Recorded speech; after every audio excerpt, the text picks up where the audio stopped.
Bonjour à tous et bienvenue au sommet AWS. Je suis Vincent Gromakowski, architecte solution principal et spécialiste en analytique. Aujourd'hui, je vais vous présenter comment construire les fondations d'une organisation pilotée par les données.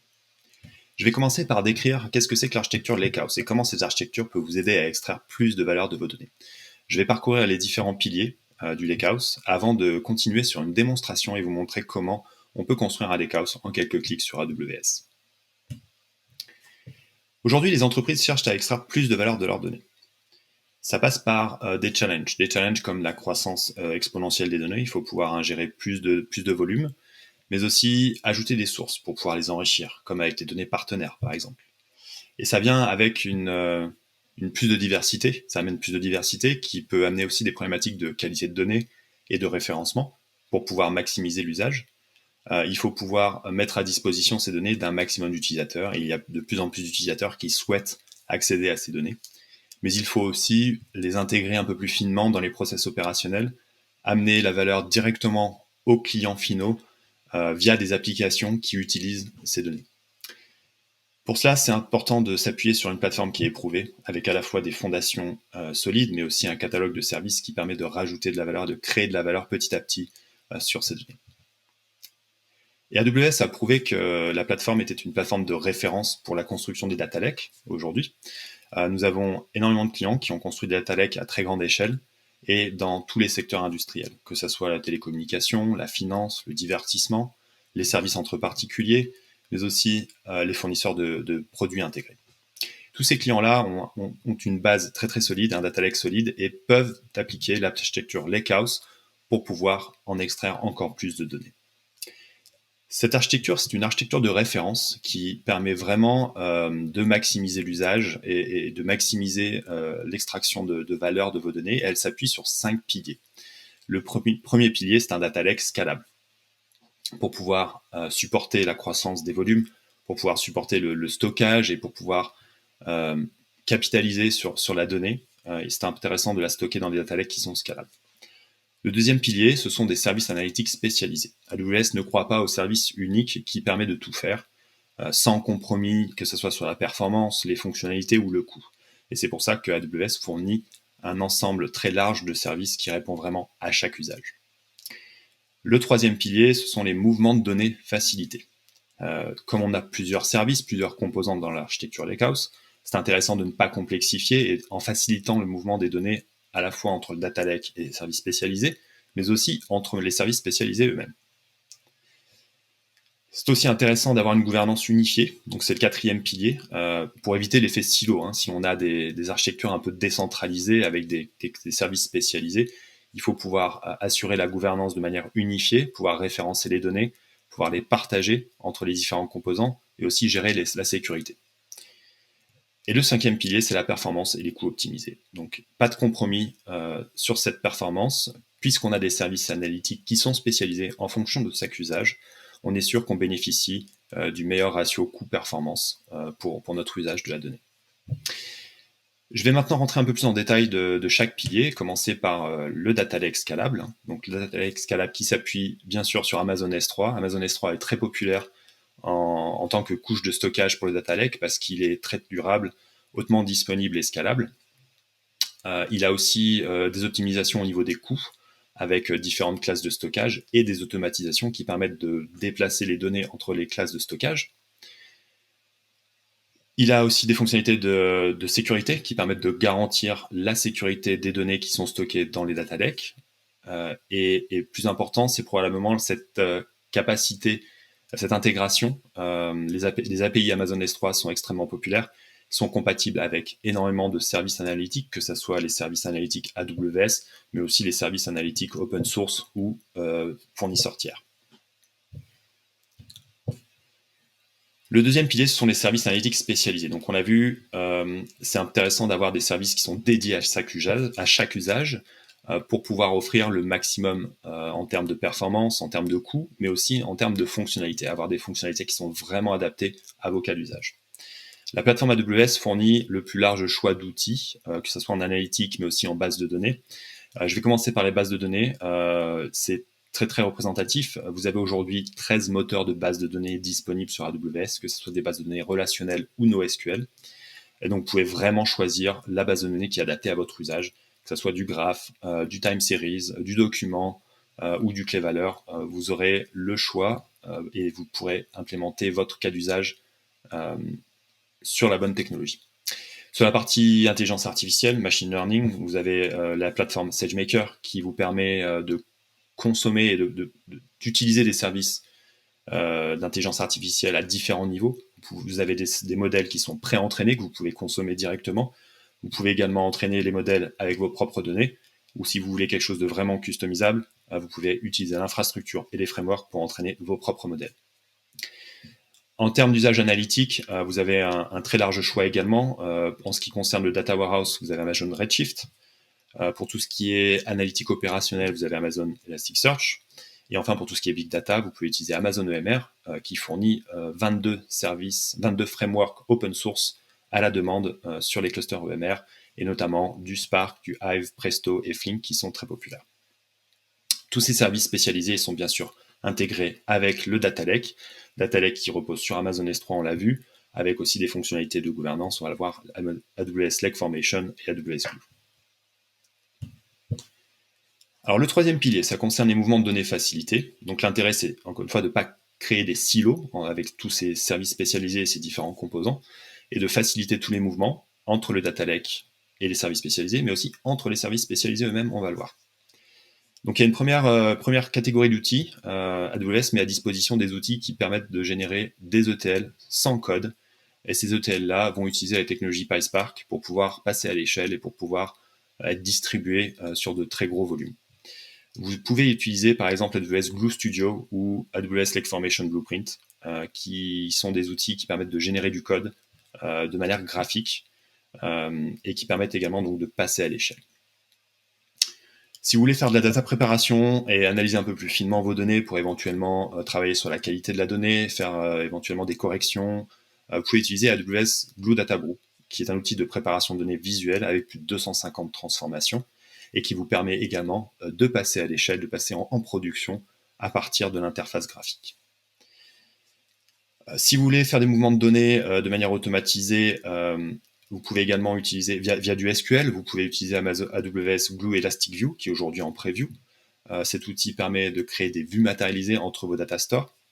Ça va synchroniser automatiquement les sources et les cibles, donc vous pouvez tout à fait, par exemple, créer une vue matérialisée depuis votre système opérationnel sur une base relationnelle vers le Data Lake S3. Ça va monitorer les schémas et ça va également alerter en cas de changement des schémas.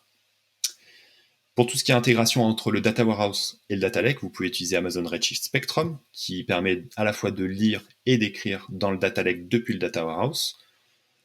Et enfin, pour tout ce qui est intégration des différents data stores du point de vue de l'utilisateur final, vous pouvez utiliser la fédération de requêtes qui est disponible dans Amazon Athena et dans Amazon Redshift.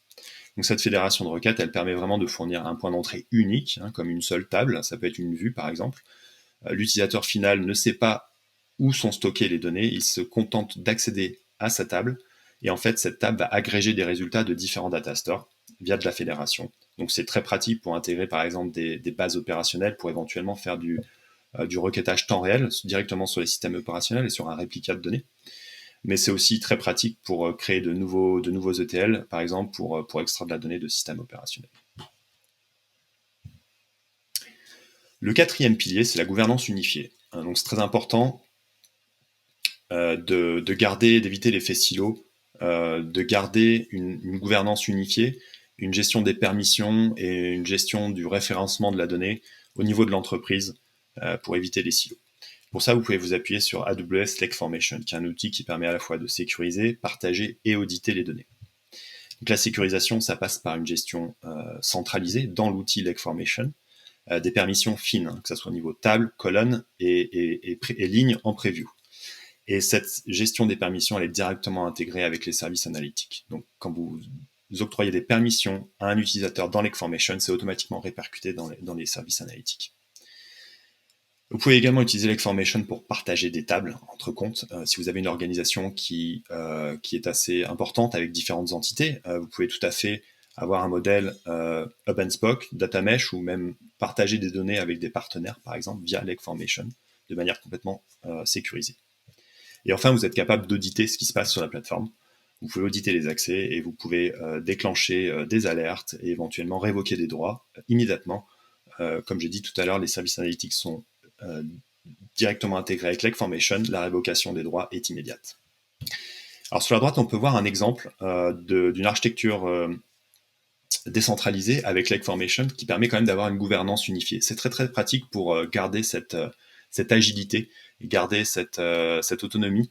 Donc on peut imaginer chaque compte correspondant à une entité ou un département ou même une équipe qui a cette flexibilité de travailler en local et de générer ses propres datasets. Il est toujours capable d'innover. Il génère ses datasets, les gère dans son propre catalogue, mais peut aussi les partager avec l'entreprise et en faire une donnée d'entreprise. Et dans ce cas-là, il va la partager avec un compte centralisé qui utilise Lake-Formation pour référencer et gérer les permissions sur ces données. Ces données vont pouvoir être partagées avec des comptes consommateurs qui, eux, pourront utiliser n'importe quel outil AWS compatible avec Lake-Formation pour consommer cette donnée. Ces consommateurs peuvent bien sûr à leur tour devenir producteurs. Une fois qu'ils ont récupéré cette donnée, ils peuvent la retransformer en local de manière assez agile. Et si les résultats sont satisfaisants et alignés avec la politique d'entreprise pour en faire une donnée d'entreprise, ils repartagent cette donnée avec le compte centralisé. Le dernier pilier, c'est la performance et les coûts optimisés. Je ne vais pas rentrer dans le détail, il y a beaucoup d'optimisations dans chaque service. Je vais juste essayer de catégoriser un peu les différentes optimisations que AWS réalise pour optimiser la performance et les coûts. Donc la première catégorie d'optimisation, c'est vraiment de travailler sur le runtime, sur le moteur d'analytique pour maximiser la performance et pour fournir le ratio coût-performance le plus intéressant. La deuxième catégorie, c'est un travail au niveau de la configuration et de l'automatisation de cette configuration. Donc, AWS va monitorer les usages et les workloads pour pouvoir automatiquement adapter les configurations et trouver la configuration qui fournit le maximum de performance. Troisième catégorie, ça concerne le stockage de la donnée. C'est une optimisation au niveau du stockage en fournissant différentes classes de stockage, des tierings de données, et on fournit également des outils qui permettent d'automatiser cette gestion de la donnée, de pouvoir par exemple les bouger depuis une classe très chaude vers une classe plus froide en fonction des usages, et inversement de pouvoir les récupérer depuis la classe très froide vers la classe plus chaude. Dernière catégorie d'innovation, c'est un travail au niveau des couches très très basses de couches de l'infrastructure. AWS travaille notamment sur des CPU maison qui s'appellent les Graviton 2, qui permettent de fournir des capacités de processing supérieures pour un coût inférieur. Voilà, donc on a vu les différents piliers de l'architecture Lakehouse. Je vais maintenant passer sur une démonstration et je vais construire un Lakehouse en quelques clics et en quelques minutes. Donc l'idée, c'est de s'appuyer sur un système de vente de détail qui est hébergé sur une base MySQL aujourd'hui, et de construire un lakehouse très très simplement pour pouvoir fournir des premières analyses et pour pouvoir ensuite étendre cette plateforme avec d'autres usages. Donc on va bien sûr utiliser AWS Lake-Formation pour pouvoir référencer les données, les cataloguer et gérer les permissions. On va utiliser le Glue Catalog qui est directement intégré dans Lake-Formation. On va utiliser pour extraire les données l'AWS Lake-Formation Blueprint qui permet de faire un snapshot de la base de données. On va voir aussi qu'on peut faire de l'incrémental sans produire une ligne de code. On va être capable de générer un job PySpark qui va extraire les données depuis cette base opérationnelle pour écrire dans Amazon S3 ce qu'on appelle un format un peu raw qui n'est pas forcément directement exploitable. Donc on va analyser ces données raw avec AWS Glue Databrew, éventuellement identifier des problèmes de qualité de données pour pouvoir les corriger et faire des enrichissements pour pouvoir préparer la donnée dans un format un peu plus clean et pour la mettre à disposition des utilisateurs finaux. Donc dans notre cas, on va utiliser un responsable de vente qui va devoir analyser les ventes par magasin en fonction des catégories. Il va utiliser Amazon Athena pour pouvoir requêter directement cette donnée, mais on peut tout à fait imaginer une intégration avec un data warehouse. D'ailleurs, je vous invite à regarder la session suivante, ANA08FR, qui va vous expliquer comment utiliser Amazon Redshift en tant que Data Warehouse Cloud dans une architecture Lakehouse. Ok, donc la première étape dans cette démonstration, ça va être de créer le data lake et les bases du Lakehouse. Donc on va aller dans Lake-Formation, créer une base de données dans le Glue Catalog qu'on va appeler Sales Analytics. On va choisir une localisation, donc un bucket S3 qui a été pré-créé. Et on va l'enregistrer. On va dire que cette database Glue va correspondre en fait à ce bucket S3 et à ces données-là. On va ensuite enregistrer le bucket S3 dans Lake Formation pour autoriser l'accès de Lake Formation dans ce bucket.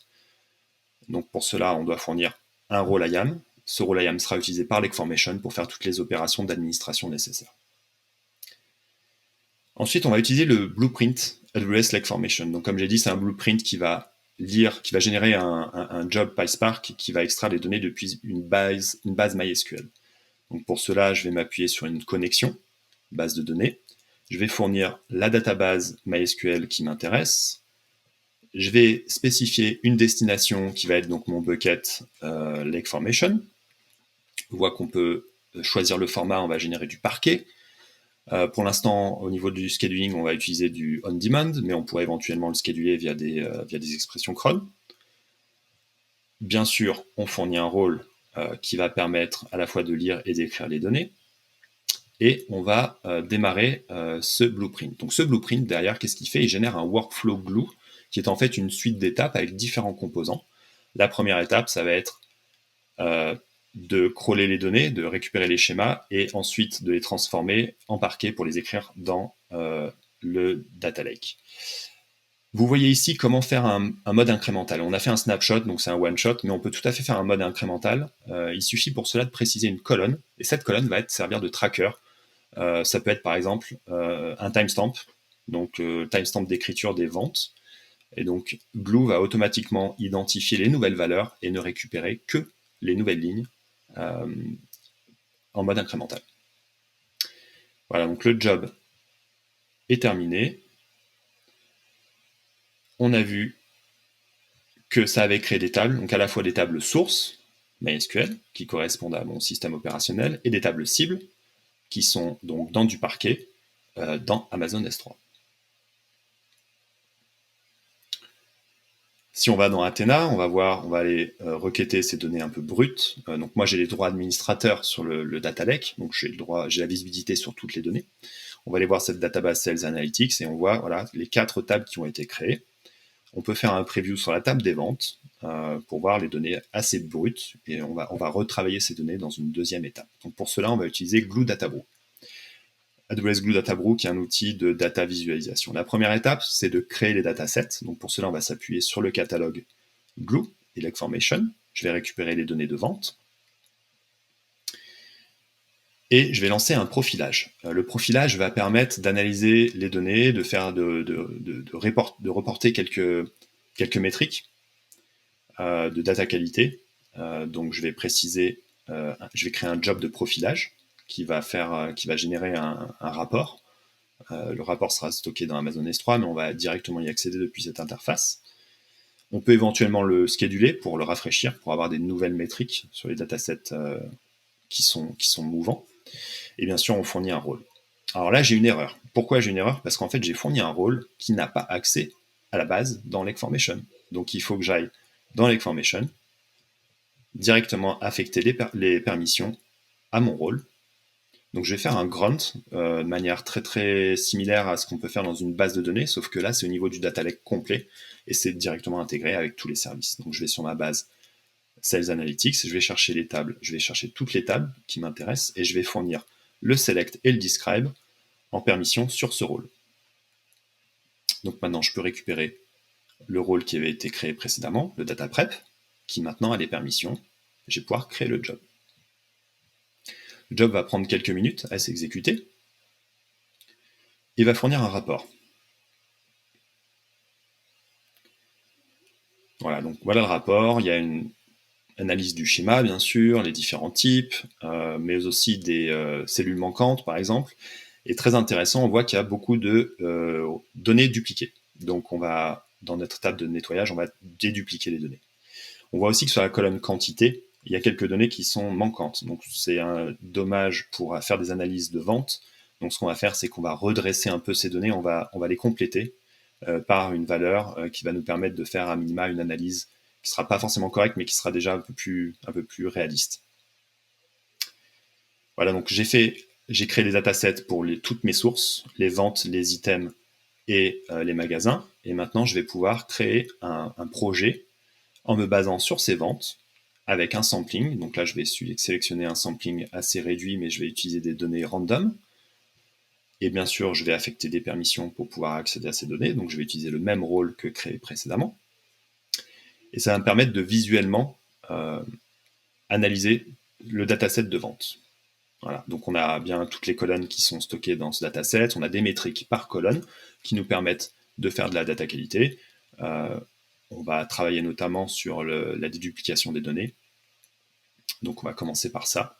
On va s'occuper donc d'enlever toutes les lignes qui sont en doublon. De manière très simple, on applique ça sur l'ensemble du dataset. Voilà, donc là, dans l'échantillon, on voit qu'il y a 2% de données dupliquées. Il y en a peut-être un petit peu plus, je crois qu'il y en avait 30% tout à l'heure. Ensuite, on va attaquer la colonne quantité, qui a des données manquantes. Donc là aussi, on va s'occuper de remplir une valeur. Plutôt que d'avoir une valeur nulle, je préfère à minima avoir une valeur égale à 1, parce qu'on sait qu'une vente a au moins un produit. Donc on va pouvoir au moins récupérer cette donnée-là, cette valeur, dans nos agrégations plus tard. Voilà, donc là, on a fait notre étape de nettoyage de la donnée en fonction du profilage. Ce qu'on va faire aussi maintenant, c'est qu'on va extraire des valeurs pour pouvoir faire du partitionnement dans S3. Donc le partitionnement dans S3 est très utile pour optimiser les performances.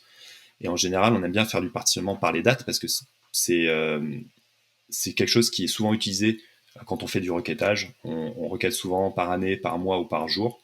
Donc là, je suis en train d'extraire l'année et le mois depuis ma date de vente, mon timestamp de vente. Donc là aussi, c'est très très simple. On sélectionne la colonne qui est le sale date time et on choisit l'unité qu'on veut extraire. J'ai fait précédemment pour l'année, maintenant je fais pour le mois. Donc ça va créer 2 nouvelles colonnes dans le dataset et ces 2 nouvelles colonnes seront utilisées pour écrire le résultat final en partitionnant la donnée. Voilà, donc là on a notre dataset brut qui est nettoyé et optimisé. On va maintenant l'enrichir. Donc pour cela, on va faire des jointures avec les autres datasets qui font partie de l'extraction de la donnée. J'ai mentionné, il y avait des produits et les magasins. Donc on va commencer par les produits pour pouvoir ajouter la donnée de catégorie, la marque, le nom du produit et d'autres informations qui peuvent être utiles. Donc là, on sélectionne le dataset de produits. On va pouvoir sélectionner le type de jointure que l'on fait. Donc je vais choisir une jointure, une left join pour pas perdre des données de vente. Je vais absolument garder mes données de vente, même si j'ai pas forcément la donnée de référence dans mon dataset. Je vais sélectionner un sous-ensemble des colonnes. Donc je vais garder le store ID parce que je vais faire une jointure sur les magasins ensuite. Mais ce qui m'intéresse principalement dans cette table de vente sont les chiffres d'affaires, les quantités et le profit. Donc on va aller chercher toutes ces colonnes. On va également garder la date de vente qui peut être intéressante et bien sûr les colonnes de partitionnement puisque je vais utiliser ces colonnes pour écrire dans S3 de manière partitionnée. Dans la deuxième table, je vais récupérer le nom des produits, les catégories et la marque.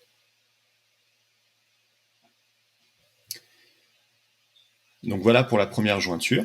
On va pouvoir maintenant faire la jointure avec le deuxième dataset qui est le magasin. Donc pour cela, je vais faire la même chose, je vais faire une jointure, je vais sélectionner le magasin. Ça va récupérer une preview du dataset. Je vais sélectionner de la même manière les bonnes colonnes qui m'intéressent pour pouvoir donc avoir une donnée qu'on appelle enrichie, et c'est cette donnée-là qu'on va pouvoir commencer à exposer aux utilisateurs métiers. Donc je vais aussi choisir une left join parce que je ne veux pas perdre de données. Je vais sélectionner mes colonnes de jointure, le store ID,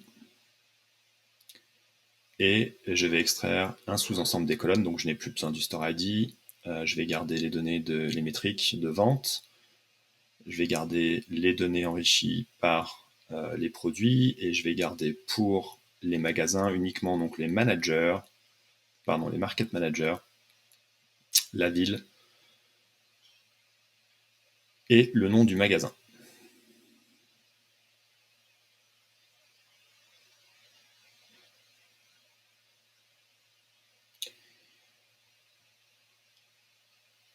Ok, donc là, on a enrichi, on a d'abord nettoyé nos données, on les a ensuite optimisées avec le partitionnement, et on les a enrichies avec des données de référence. Donc maintenant, on va pouvoir publier la recette. Ça, ce qu'on a fait, c'est qu'on a travaillé sur une recette.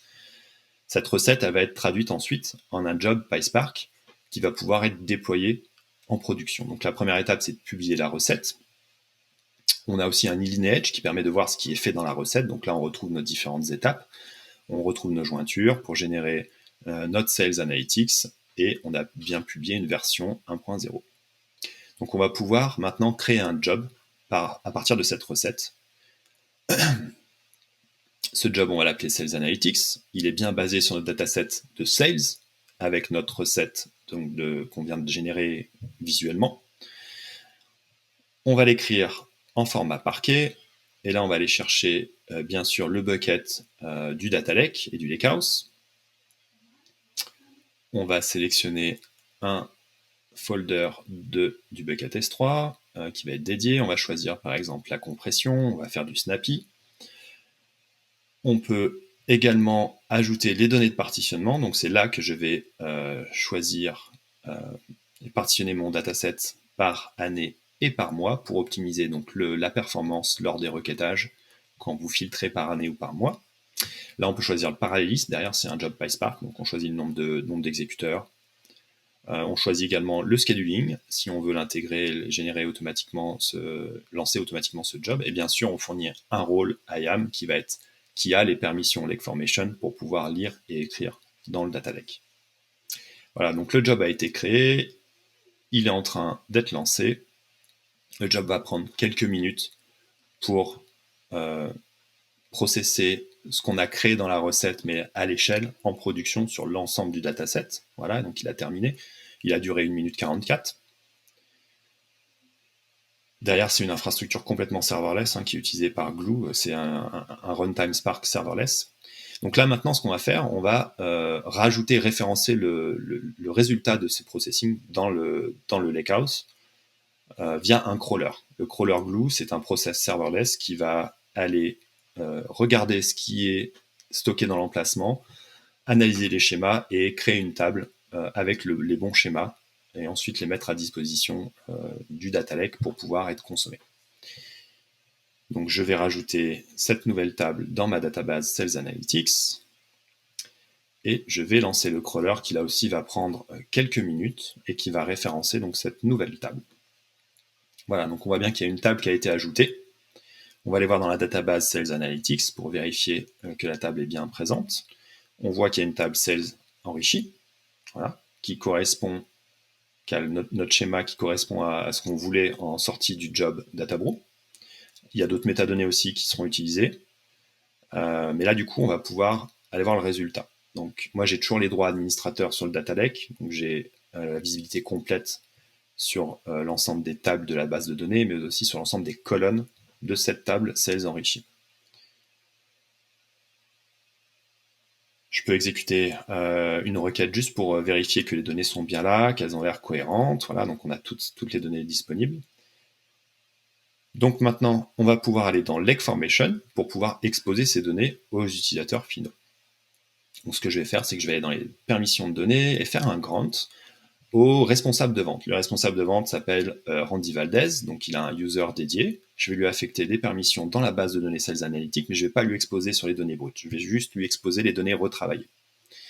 Et sur ces données retravaillées, on va en plus filtrer les colonnes auxquelles il a accès. Donc lui, ce qui l'intéresse, c'est d'avoir le chiffre d'affaires, le profit, par catégorie, éventuellement par marque, par market manager, parce qu'il est du coup market manager, et par magasin. Donc on va lui fournir les données, les permissions de select. Voilà. Donc lui, Randy Valdez, lui, peut se connecter maintenant à la plateforme. Alors il pourrait utiliser un service analytique autre pour plus de simplicité.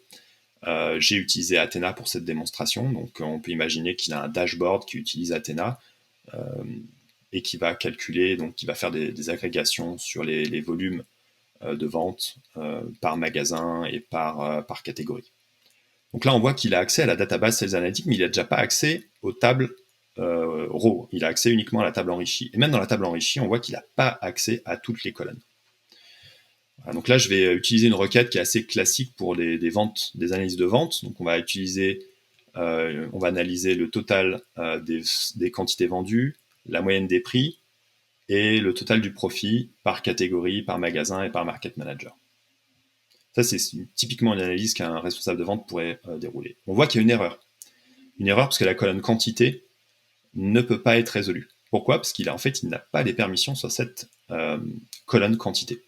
Donc ce qu'on va faire, c'est qu'on va juste la supprimer de la requête. Et là, il va requêter uniquement les colonnes auxquelles il a accès dans l'Egformation. Et on voit qu'en fait, là, ça y est, il a accès à toutes les données, donc il est capable d'analyser ses ventes en fonction des catégories des magasins.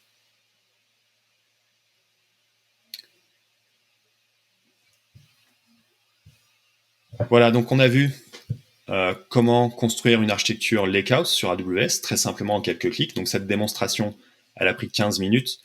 J'ai juste coupé les temps d'exécution qui correspondent à quelques minutes à chaque fois, mais vous voyez que c'est quand même relativement simple de construire un Lakehouse. J'espère que vous avez compris l'intérêt de l'architecture Lakehouse qui doit vous permettre de mieux exploiter vos données, d'extraire plus de valeur de vos données. N'hésitez pas à contacter votre équipe AWS si vous avez plus de questions sur cette architecture Lakehouse. Et bien sûr, n'oubliez pas de compléter le survey. Votre feedback est très important pour nous. Merci beaucoup et bonne journée.